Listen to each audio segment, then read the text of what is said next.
Assalamualaikum warahmatullahi wabarakatuh. Perkenalkan, nama saya Anissa Yulia, NPM 22411047 dari kelas Manajemen 22C. Di sini saya akan mempresentasikan mengenai manajemen sumber daya manusia. Memahami fungsi dan juga proses dalam sebuah organisasi manajemen sumber daya manusia atau juga HRM atau yang disebut Human Resource Management sangatlah penting untuk kita mencapai suatu tujuan dan juga efisiensi dalam pengelolaan sumber daya manusia. Komunikasi yang aktif memungkinkan sebuah organisasi HRM untuk dapat mengelola karyawan dengan baik, memfasilitasi perkembangan karirnya, memecahkan masalahnya, dan juga dapat menjalankan berbagai fungsi manajemen sumber daya manusia atau MSDM. Berikut ini adalah contoh beberapa aspek penting dalam memahami fungsi dan juga sebuah proses dalam komunikasi di sebuah perusahaan ataupun organisasi. Fungsi manajemen dalam HRM yaitu adalah rekrutmen dan seleksi. HRM berkomunikasi dengan calon karyawan ataupun pegawainya untuk bisa mengidentifikasi keterampilannya dan juga pengalaman yang diperlukan, orientasi dan juga pelatihan.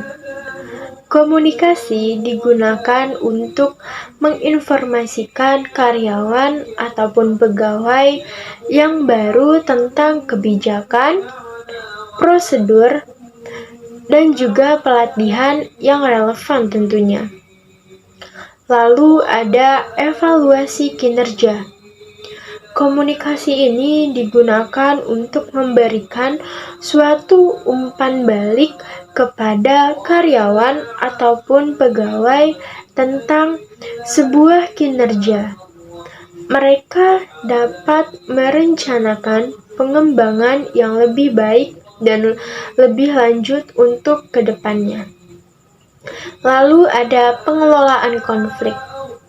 HRM dapat memfasilitasi komunikasi untuk menyelesaikan sebuah konflik antara karyawan ataupun departemennya. Selanjutnya ada kesejahteraan karyawan. HRM dapat menyediakan saluran komunikasi untuk karyawan ataupun pegawainya agar dapat mengatasi sebuah masalah pribadi atau pekerjaan yang nantinya mempengaruhi kesejahteraan mereka. Lalu ada kebijakan dan juga prosedur. HRM berkomunikasi tentang kebijakan dan prosedur yang berlaku tentunya. Contohnya seperti kebijakan penggajian, cuti, dan juga manajemen kinerja. Selanjutnya ada komunikasi dalam HRM, yaitu mengidentifikasikan kebutuhan. HRM harus mengidentifikasi sebuah kebutuhan komunikasi dalam berbagai aspek manajemen sumber daya manusia atau MSDM-nya. Perencanaan komunikasi ini melibatkan suatu perencanaan pesan, saluran, dan juga target audiens yang sesuai. Lalu selanjutnya ada pelaksanaan komunikasi. Dalam hal ini, HRM harus lebih efektif untuk melaksanakannya, baik melalui pertemuan, melalui email, surat, pelatihan, ataupun media lainnya. Lanjut, ada evaluasi. Setelah komunikasi ini dilakukan, sangat penting sekali untuk mengevaluasi apakah pesan telah sampai dengan baik atau malah sebaliknya, dan apakah ada perubahan ataupun sebuah perbaikan yang perlu kita lakukan dalam organisasi HRM ini. Komunikasi yang efektif dapat memainkan peran kunci dalam memastikan bahwa kebijakan dan juga praktik yang terkait dengan sumber daya manusia atau MSDM dapat kita terapkan dengan benar, dan bahwa karyawan ataupun pegawai ini dapat merasa didengar dan juga terlibat. Komunikasi yang buruk dapat menyebabkan ketidakpuasan karyawan ataupun pegawai, menyebabkan konflik, dan juga dapat menyebabkan masalah lain yang dapat merugikan produktivitas dan kesejahteraan organisasi. Oleh sebab itu, HRM harus berusaha untuk dapat meningkatkan lagi keterampilan komunikasi internal dan juga komunikasi eksternal untuk dapat mencapai tujuan organisasi ataupun perusahaan dengan lebih baik.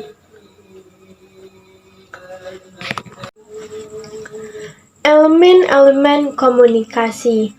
Menurut Ivan Chevich et al. Dalam Kreitner dan Kinichi tahun 2005, elemen-elemen dasar yang membentuk komunikasi yaitu terdiri dari yang pertama ada komunikator atau sender, yaitu komunikasi atau pengirim adalah individu, kelompok, ataupun organisasi yang memiliki ide, niat, informasi, dan juga tujuan untuk dapat berkomunikasi. Yang kedua ada pengkodean atau encoding, yaitu pengkodean dapat dilakukan untuk menerjemahkan ide komunikator menjadi sekumpulan simbol yang sistematis yang dapat mengungkapkan makna sebuah informasi yang disampaikan. Pengkodean ini sendiri berfungsi untuk menciptakan suatu bentuk di mana setiap ide dan setiap makna dapat diekspresikan menjadi suatu pesan. Yang ketiga yaitu ada pesan atau message. Hasil dari pengkodean adalah pesan. Pesan adalah segala sesuatu yang ingin disampaikan oleh seorang individu kepada orang lain. Dan bentuk pesan sendiri yaitu tergantung kepada media yang digunakannya untuk menyampaikan pesan tersebut. Kedua hal ini tidak dapat dipisahkan. Lalu yang keempat ada media perantara atau medium. Media perantara atau medium sendiri merupakan media untuk menyampaikan sebuah pesan. Media yang dapat digunakan oleh sebuah organisasi untuk dapat menyampaikan pesan kepada anggotanya, antara lain dapat melalui rapat, papan pengumuman, tatap muka langsung, telepon, memo, pertemuan kelompok, email, konferensi video, kebijakan perusahaan, dan juga sebagainya. Kesimpulan dari materi tentang memahami fungsi dan proses komunikasi dalam organisasi manajemen sumber daya manusia atau MSDM sendiri yaitu adalah sebagai berikut.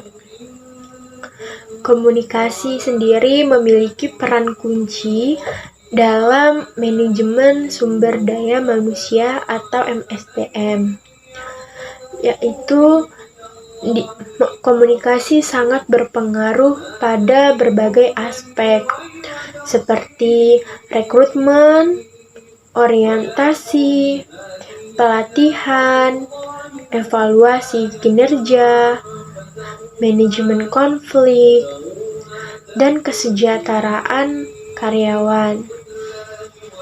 Sekian dari presentasi yang saya berikan.